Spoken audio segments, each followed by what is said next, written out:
Okay, so part B.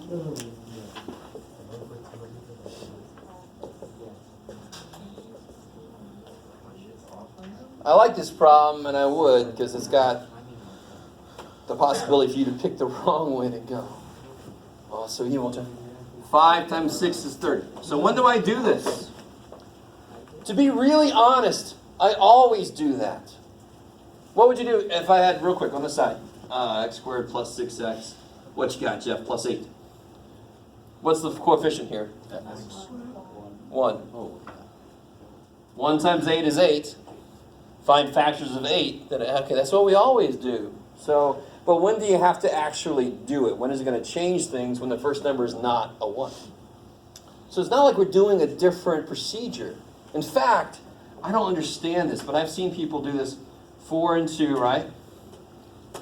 That is it. You're done. X plus 4, x plus 2. Is that cool? But I've seen people do this. X squared plus 4x plus 2x plus 8.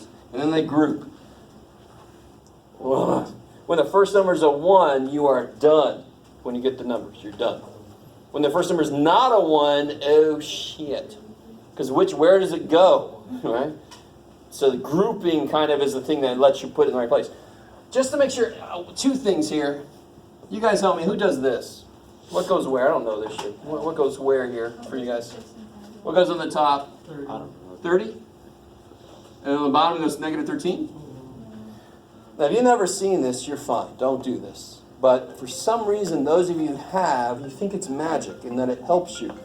What are you still asking yourself? What multiplies to be this, adds to be this. Isn't that the same thing we're asking us, even if they're having x? But, please, dear God, if the x helps you, do it. I don't care. The only thing I can't let you do, I do not want to see this shit. Here's the answer, right? It's not negative 15 and 2, because that would multiply to be negative 30, not positive 30. Everybody with me? So that's a little evil. 3 and 10 make 13 the right way. I don't want to see you divide these by anything. If anybody ever showed you that method? No. Just in case. Some of my colleagues call it bottoms up, which is hilarious. It's like, that's what I do after math class. But it's complete bullshit. Yeah. It's complete, just in case one of my colleagues watches. The hardest part of this problem is what we just did. And then to divide it, if you've ever seen that before, and then just kind of you divide and you reduce and then you put the numbers in there and it's magic. That's bullshit. If you know that and you can explain to me why it works, I'll let you do it. If you can't explain to me why it works, you got the hard part done already. Who gives a shit? You write this as a grouping, and grouping is easy. So that's why you really don't understand why that process exists. The hard part is these numbers. This should be the easy part. Now, how do I continue? Notice how the outside stays the same. There's nothing changing those. All I'm doing is rewriting the middle. Minus 10x minus 3x. Does that make this? Yes. I could have put a 9 and a 4.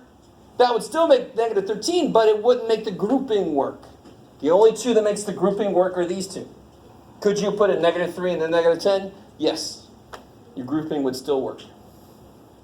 So eventually you get, here you got to take out a, X minus 2. Or negative 3 to get an x. Yeah. Negative is positive. Positive 6 divided by negative 3 is negative 2. That tells you you're on the right track. If you have this, you can't do shit. You did something wrong, or it's prime, possibly, but more likely, you made a mistake on the signs. This little dude right here, he's your buddy. He says, I got you, man. Make him look like me. Everything's good. Right? So once you get this done, it's a hint for what this has to be. And just to say this again, I said this to a few of you guys. If you can find the numbers that make these work, it is factorable, period. The grouping has to work. If you can't find these numbers to make that work, it's prime. Understand that the most prime problems I've ever put on a test were 2, and I normally put just 1. So if you put like 5 problems, your answer's prime, there's something wrong. Right? Why would I do that? That makes no sense. I got to test to see if you know how to factor stuff. Why would I make so many primes? Same thing with the homework. Don't just go, prime, prime. So you gotta go, a little bit longer. What's the last step here? X negative 2. Yeah, that's the same, so I can take it out, and I'm left with 5x negative 3. 5x minus 3. Shabam. Does it matter if you write it? Doesn't matter. It's like factor, factor 6, and you say 3 times 2. I'm like, no, 2 times 3. It's like, what the shit, man? It's the same thing. So it doesn't matter what order you put factors, because multiplication can be done whatever order you want to. I like it. Okay, and then the last one. Oh, yeah.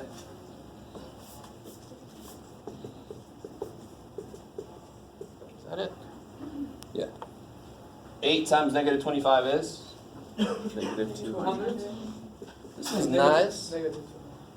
Yeah, it's going to be negative 20 and 10 to make negative 10 and multiply to be negative 200. I like it. So, the stronger you are with your times tables, the quicker these problems will be. You can sit there and do divide by numbers in your calculator until you get something that's not a decimal and then go, well, that's not right, and keep going, but that's going to take a long ass time. So I feel bad for you if you had no teacher that really made you learn your times tables, but good Lord, you're old enough to realize, oh shit, I better do that on my own. It's useful, right? So how do I use this? What do I do? You write it out.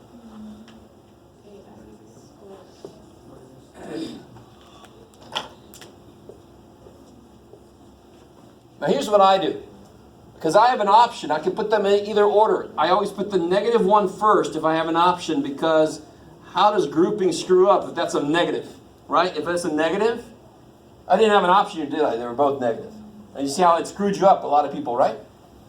So if I can make that middle term positive, yes, I will do that. Even me. Yes, I know so much math, but I'm not going to give myself a minus there because it's easy for a human to make a mistake. I don't care what level of math you are. You're human. So make that apply. Would it work if you put it the other way? Of course. But you have a big chance to make a mistake. So what comes out of the first two? 4x. And now these two. These are the same. How do you check your work? Turn it in and see what happens? No. How do you check it? Multiply it back out. See if you get this. Right? You can always check every one of these. In fact, checking it is a lot quicker than doing the problem was, right? Foiling is quicker than this.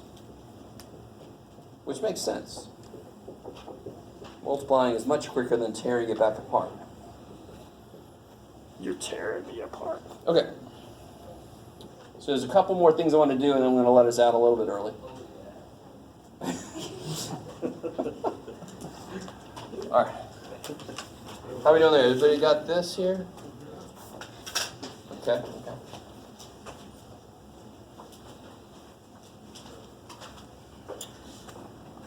So there's something I've done one or two times, but I really want to make sure you understand it, because I always forget this book does this so early.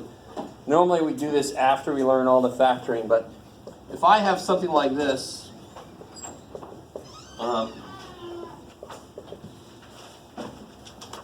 right, there's several problems like this. If that stupid thing wasn't there, could I solve for x? Easy. I'd get a gross answer, but I wouldn't care because that'd be done, right? You get 21 over negative 4. You get negative 21 over 4. That screws things up. Can I get all my x's together in one term?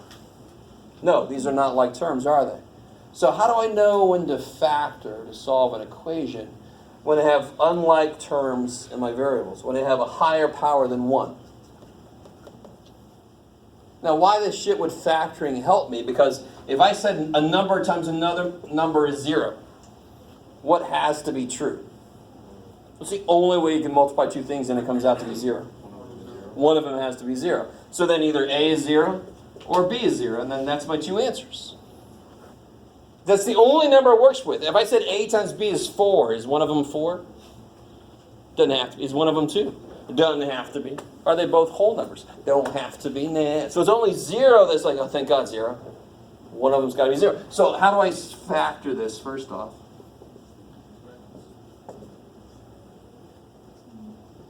I hear it. 21 can only be factored really one useful way. Yeah. So it'd be 7 and 3. This bigger one's negative, so it comes out negative. So then either this number is 0 or this number is 0. So x is 7 or negative 3. or x is negative 3. And how do you check it? You put it back in. That's beautiful. That's called the zero product property, or whatever the shit this book calls it. Every book calls it something different. Two numbers multiplied by 0, one of them's got to be 0. If the two numbers multiplied by anything other than 0, they could be whatever the shit they want to be. So if I said like A times B is 2, could one of the numbers be 50? Of course it can. Because 50 times 2 over 50 is 2. I mean, holy shit, so they could be anything. Because then the other one could be whatever makes it 2. Do you guys get me? So when that number is not 0, you don't factor. That's insane. So let's do a problem where the number is not 0. All right. Sorry. That was creepy. Sorry. It's October, man. All right. Let's do one where the number's not 0.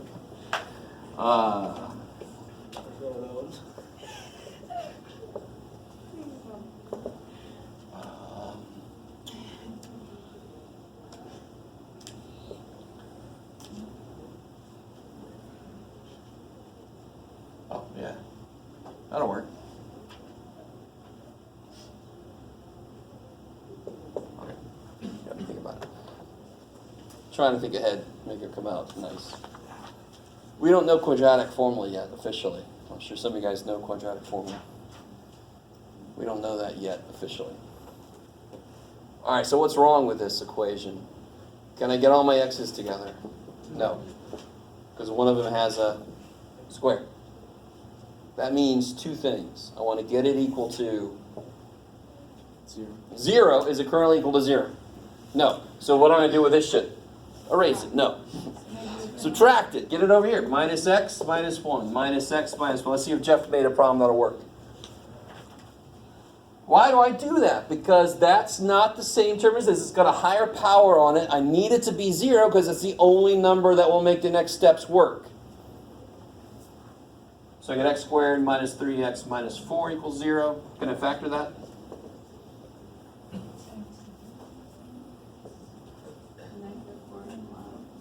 Yep. So the next is, you guys see that?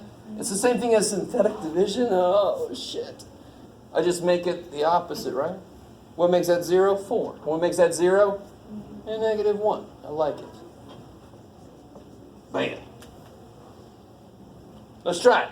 If I put a 4 in there, what do I get? I get 16 minus 8. Is everybody cool? Minus 3. It's supposed to equal 4 plus 1. It's letting x be 4. 8 minus 3 is 5. 4 plus 1 is 4. Check. And then I can put a negative 1 in there. Same way. You guys semi with me? You okay? Yes? Okay.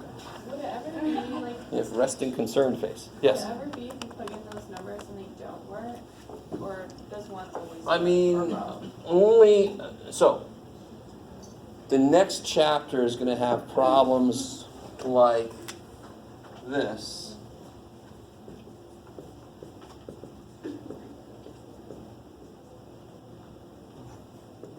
Oh yeah, oh yeah. In which case, for example, what answer could I not accept? What makes this 0? Negative. Ah, so then I have to throw answers out. Here, do I have anything on the bottoms? There's no answers I have to throw out. Any answers I get should work. If they don't work, that means I made a mistake. But when you have a problem in your equation, like this is an issue. It has a denominator that could be 0. Or later in this class, we'll do radicals, square roots. And then the inside can't be negative. So you have things that can happen. In the math, I might do something that rearranges the equation and I get like a negative number or I get a -3 and then I just got to throw them out. Because they're going to freak the equation out. Okay, maybe. A little bit? Okay, I'm sorry. Don't worry, that's not here yet. That was a little like teaser trailer for coming horror attractions. You think Michael Myers is scary? Look at this shit! Oh my god! That's what we need in that teacher up against Michael Myers. All right, I think that's enough. To be honest, that's plenty. Let's get out of here. All right. Everybody got their test back, right? Yeah. Did I miss anybody? Okay. All these crazy people didn't show up.